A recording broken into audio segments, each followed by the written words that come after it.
Saya teringat kisah, pernah saya sampaikan juga. Timor Leste itu kan kejam, jahat.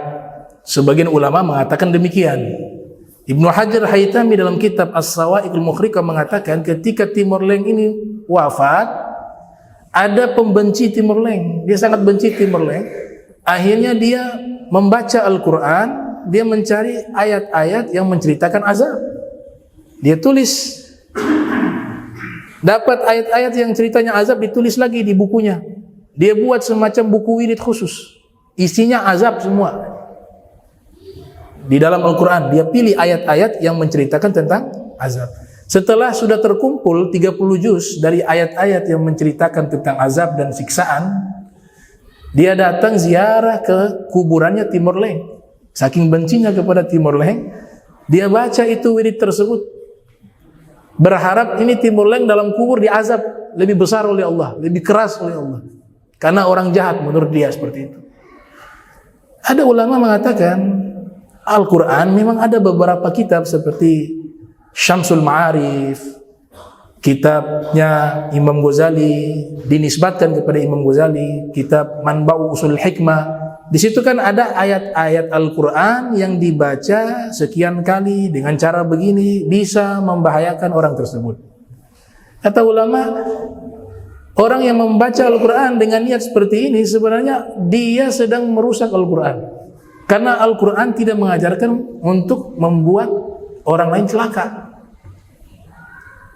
Al-Quran itu adalah syifa, Al-Quran itu adalah hudan, Al-Quran itu adalah nur. Semua sifat Al-Quran baik.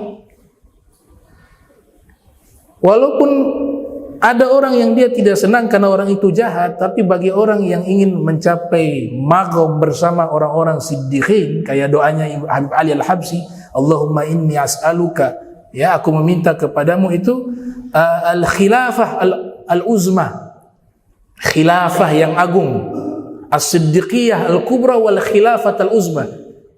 Kata Habib Ali Al-Habsyi, ya Allah aku meminta kepadamu diberikan siddiqiyah al-kubra, magom orang-orang siddiq yang begitu mulia.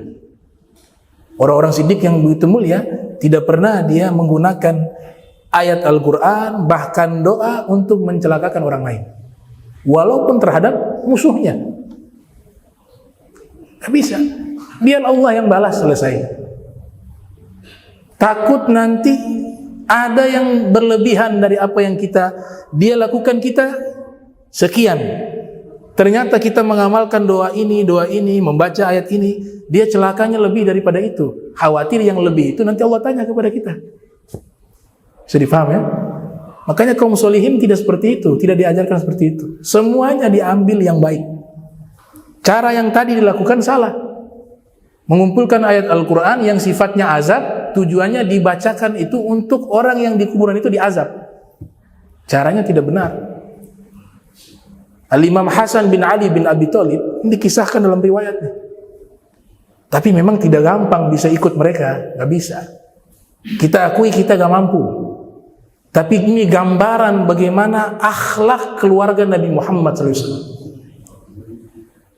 Jauh, ma baina sama wal ard, antara langit dan bumi dengan kita. Sayyidina Hasan pernah duduk dengan kumpulan sahabat-sahabatnya. Datang seorang nasibi, pembenci Ahlul Bait. Datang. Dia bertanya, "Aina Hasan bin Ali?" Di mana Hasan bin Ali? Atau dia bertanya, siapa di antara kalian yang namanya Hasan bin Ali? Sayyidina Hasan bin Ali angkat tangan. Saya yang bernama Hasan bin Ali bin Abi Thalib.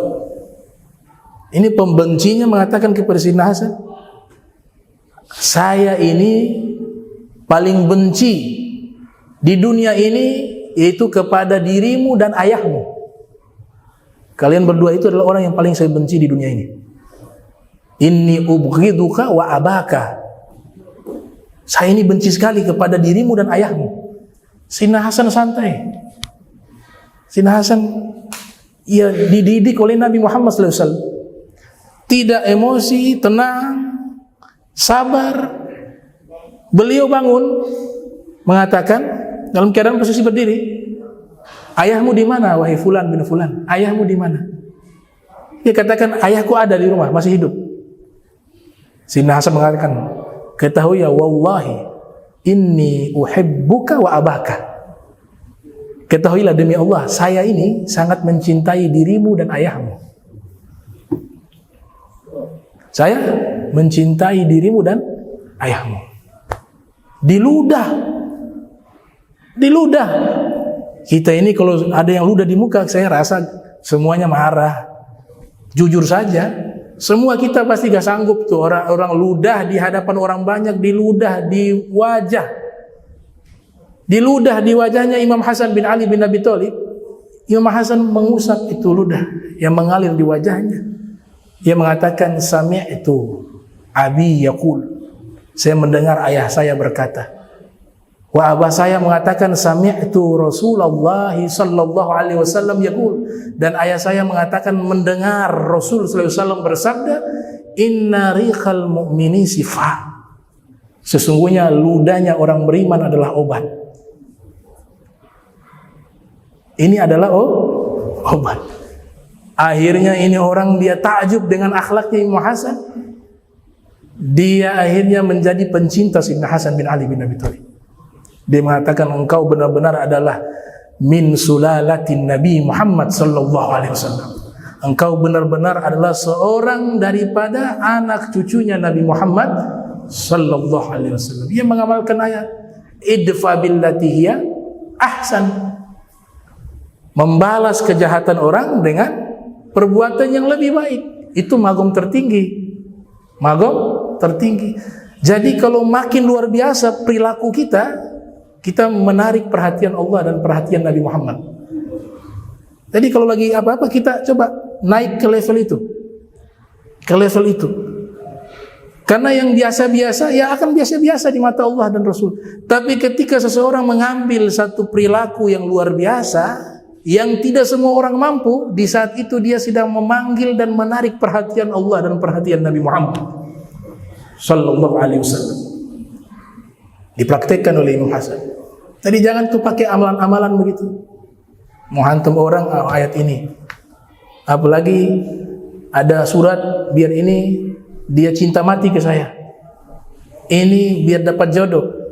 Kata ulama itu, kalau caranya di situ sudah ada campur tangan jin, makanya Ibnu Hajar mengatakan kalau baca amalan memang tidak diharamkan, tapi harus tahu isinya apa itu. Artinya apa? Jangan baca bahasa Ibrani, tidak tahu isinya apa, akhirnya dipakai amalan. Itu saya secara pribadi, karena ada orang datang ke saya begitu. Dia tidak bisa tidur setiap malam, ada yang bisikin di telinganya sampai berbulan-bulan tidak bisa tidur. Setiap malam ada yang bisikin telinganya, bangun lagi begitu terus. Saya minta kau baca doa apa itu, coba kasih ke saya. Bahasa Arab, ya sudah bahasa Arab juga ada mantra juga. Ini pentingnya belajar bahasa Arab. Mana itu buku? Dikasih. Ternyata campur, ada bahasa Ibrani, ada bahasa Arab. Isinya apa? Memanggil syaitan untuk masuk ke dalam dirinya. Berapa lama kau baca? Kurang lebih 1 atau 2 tahun, Bib. Masya Allah. Istiqomah. Tapi bahasa Arab, Bib. Bahasa Arab, bahasa Indonesia juga begitu. Kalau isinya baik, isinya buruk. Bahasa Arab, kalau Al-Quran, ya boleh jadi. Hadis Nabi, bahasa Arab pastinya baik. Tapi kalau mantra, itu kan surat Al-Falaq itu dukun. Pakai mantra menggunakan bahasa Arab. Di dalam tafsir Mafatihul Ghaib disebutkan tuh. Bahasa Arab dicampur bahasa Ibrani. Ada mantra-mantra itu. Bukan doa tapi dia mantra. Makanya Ibnu Hajar mengharamkan. Ibnu Hajar Al-Haytami mengharamkan. Beliau tidak mengharamkan tuh namanya ajimat. Gak diharamkan.